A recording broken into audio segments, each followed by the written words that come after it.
Hello everyone, মই প্ৰাচুৰ্য সকলোকে স্বাগতম জনাইছো ইউনিভাৰ্চিটি গাইড ইউটিউব চেনেল। আজি আমি গুৱাহাটী ইউনিভাৰ্চিটি এমএড এন্ট্ৰেন্সৰ ফৰ্ম ফিলআপৰ বিষয়ে আলোচনা কৰিম আৰু লাষ্ট ইয়াৰ যেটো মেৰিট লিষ্ট আছিল সো সেইখনৰ বিষয়ে অলপমান ৰাফকে আমি ডিসকাস কৰিম। সো যেহেতু ফৰ্ম ফিলআপটো আহিছে এন্ড মোস্ট প্ৰবাবলি বহুতে আছে ফৰ্ম ফিলআপ কৰিছেও আৰু কিছু সংখ্যকে গম পোৱা নাই এতিয়াও। সো সেইখিনি বিষয়ে আজি আলোচনা কৰিম। সকলোকে একোবাৰ স্বাগতম জনাইছো আমাৰ চেনেললৈ আৰু পাৰিলে চেনেলটো সাবস্ক্ৰাইব কৰি দিলে ভাল হয়। আগন্তুক দিনবিলাকত আমাৰ যিমানখিনি আপডেট আহিব লগা আছে গোটেইখিনি আমি টাইম মতে আপডেট সমূহ সকলোকে দিবলৈ চেষ্টা কৰিম আগন্তুক দিনসমূহত। সো বৰ্তমান ইয়াতে সকলোৱে দেখিছে স্ক্ৰিনত এটা পিডিএফ। তো ইয়াতে আমাৰ এমএডৰ এন্ট্ৰেন্সৰ গোটেই ডিটেইলছখিনিৰ পৰা লৈ আৰু এতিয়া জাস্ট সিম্পল মই কথাটো কৈ দিছো কোনে কোনে এলিজিবল হ'ব। যিসকলে ডিগ্ৰী আৰু বিএড কমপ্লিট কৰিছে সেইসকল ষ্টুডেণ্টে এমএড এন্ট্ৰেন্স এক্সামৰ কাৰণে এলিজিবল হ'ব। So Guwahati university M.Ed. entrance Guwahati university education ডিপাৰ্টমেণ্টত এৰাউণ্ড 50 মান সিট থাকে আৰু প্লাছ এফিলিয়েটেড কলেজসমূহতো সিট দিয়া দেখা যায় আমাৰ ইয়াৰ পৰা। সো ইয়াতে ৱেবছাইটৰ লিংকটো দি থৈ দিয়া আছে আৰু লিংকটো মই ডেছক্ৰিপশ্যনটো দি দিম। তো ডাইৰেক্ট আপোনালোকে ডাইৰেক্ট লিংকটোত মানে ডেছক্ৰিপশ্যনৰ লিংকত গৈ পেলাই ফৰ্ম ফিলআপটো কৰিব পাৰিব। সো ইয়াতে এটা পইণ্ট দি আছে আমাৰ যেটো ফৰ্ম ফিলআপ পৰ্টেলটো যোৱা 6 তাৰিখে ষ্টাৰ্ট হৈ গৈছে আৰু অহা 20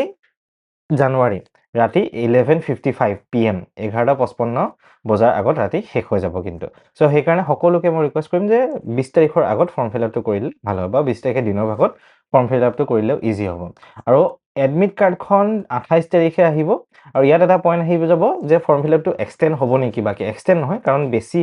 ষ্টুডেণ্টে এমএড এন্ট্ৰেন্স নিদিয়ে খুব কম সংখ্যক ষ্টুডেণ্টে এমএড এন্ট্ৰেন্স দিয়াৰ বাবে ইয়াত ডেটটো দি থৈ দিয়া আছে।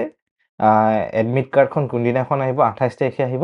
আৰু পৰীক্ষাটো ক'ব গ'লে ফেব্ৰুৱাৰী 1 তাৰিখে হ'ব সানডে ৰাতিপুৱা 10:30 বজাৰ পৰা 12:30 লৈকে 2 ঘণ্টীয়া পৰীক্ষা হ'ব। অফলাইন এক্সাম হ'ব। সাধাৰণতে গুৱাহাটী ইউনিভাৰ্চিটিতে চেণ্টাৰ দেখা যায় গুৱাহাটী ইউনিভাৰ্চিটিতে পৰীক্ষাটো হ'ব। সো প্ৰায় খুব বেছি সংখ্যক ষ্টুডেণ্ট নাথাকে কাৰণে কন্ট্ৰোল কৰিব ইজি হয় কাৰণে গুৱাহাটী ইউনিভাৰ্চিটিতে দিয়ে। আকৌ এবাৰ কৈ দিছো 1 ফেব্ৰুৱাৰী সানডে আছে ৰাতিপুৱা 10:30 বজাৰ পৰা 12:30 লৈকে পৰীক্ষাটো হ'ব আৰু ফৰ্ম ফিলআপৰ লাষ্ট ডেটটো 20 জানুৱাৰী। সো ইয়াতে এটা বস্তু দিছে এলিজিবিলিটি এমএড এক্সামৰ কাৰণে 50% ইন গ্ৰেজুৱেশ্যন আৰু 2 ইয়াৰ ডিগ্ৰী লাগিব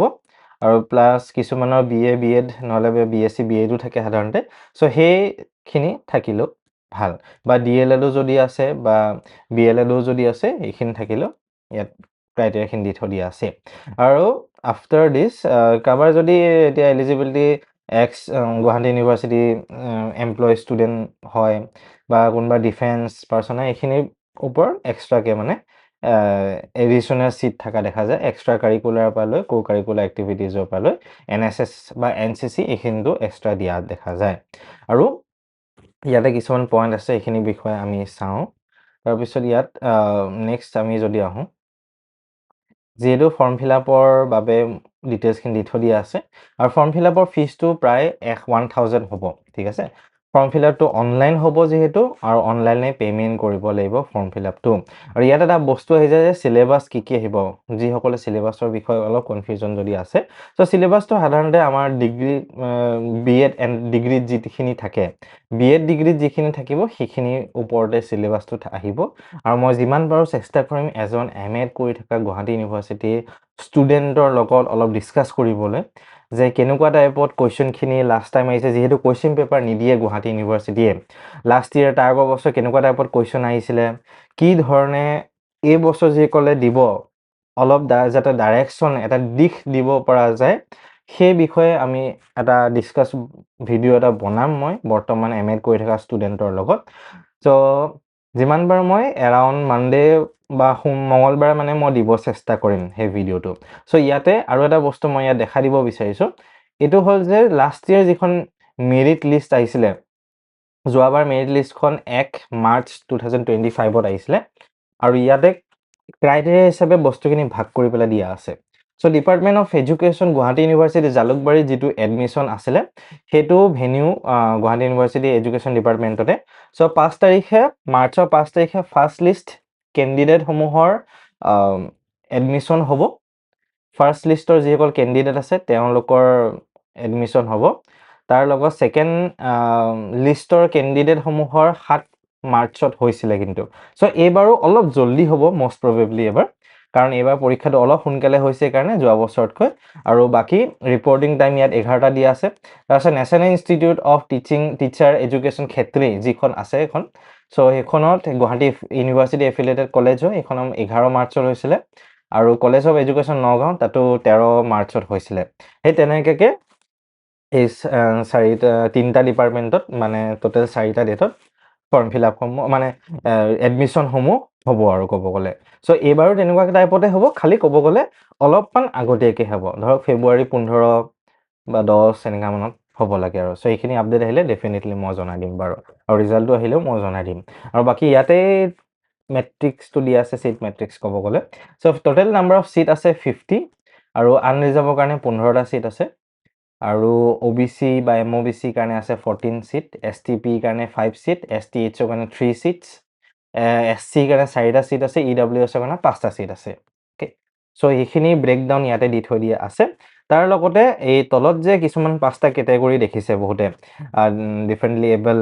extra curricular curricular activities x personal যিসকল ডিফেন্সত আছিলে তাৰপিছত গুৱাহাটী ইউনিভাৰ্চিটি এক্স এমপ্লয় কোনোবা আছে NSS সেইসকলৰ ইয়াতে ডিটেইলছখিনি দি থৈ দিয়া আছে চ' এইটো এক্সট্ৰা চিট বুলি ক'ব পৰা যায় এইখিনি হিচাপত আহিব আৰু বাকী মাৰ্কছ লিষ্টটো যদি আমি চাওঁ তাৰ আগতে আৰু এটা ইম্পৰ্টেণ্ট পইণ্ট আছে টোটেল ফিজ কিমান হ'ব এতিয়া এডমিশ্যনৰ কাৰণে ফিজটো টোটেল 55,000 হ'ব পাৰ ইয়াৰ এক বছৰত 55,000 হ'ব প্ৰতি বছৰে এৰাউণ্ড 2 বছৰ ডিগ্ৰী হ'ব যিহেতু টোটেল 1,10,000 হ'ব আৰু বাকী ফৰ্ম ফিল আপ সেইখিনি মিলাই 5,000 এটা এক্সট্ৰা ধৰি থৈ দিব পাৰে আৰু 2 বছৰত চ' সাধাৰণতে 2 বছৰত 1,15,000 to 1,20,000 মানৰ ভিতৰত হ'ব আৰু চ' সেইখিনি মানে আমাৰ ইউনিভাৰ্চিটি বা কলেজৰ ফিজ আৰু তাৰ বাহিৰে বাকী কপি বা কিবা কিবি ইফালে এক্সট্ৰা থাকে আৰু চ' এইখিনি কেলকুলেট কৰিলে হ'ল কেনেকুৱা টাইপত হ'ব বাকী ইয়াতে আছে ৰেংক 1 যিজনে 50 মাৰ্কছ পাইছিলে টোটেল তাৰপিছত ৰেংকটো 49.75 সেই তেনেকুৱা টাইপত নামি গৈ আছে টোটেল 50টা চিট থাকে আৰু ইয়াতো এটা কথা আহিছে চ' এতিয়া আৰু এটা কথা কনফিউজন বহুতৰ থাকে মেৰিট লিষ্টখন অহাৰ পিছত মই এতিয়া আকৌ এবাৰ কৰিছোঁ এই 12 নম্বৰত যে আছে ষ্টুডেণ্টজন এজন OBC MOBC আছে এইজন কিন্তু ষ্টুডেণ্ট যেন আনৰিজাৰ্ভত গুচি যাব কাৰণ আনৰিজাৰ্ভত টোটেল 15 মান চিট আছিলে এই চিটটো আনৰিজাৰ্ভত গুচি যাবগৈ এই যিজন OBC MOBC চিট আছে এই চিটটো আনৰিজাৰ্ভত গুচি যাব এই ষ্টুডেণ্টজনৰ তেনেকুৱাকৈ টোটেল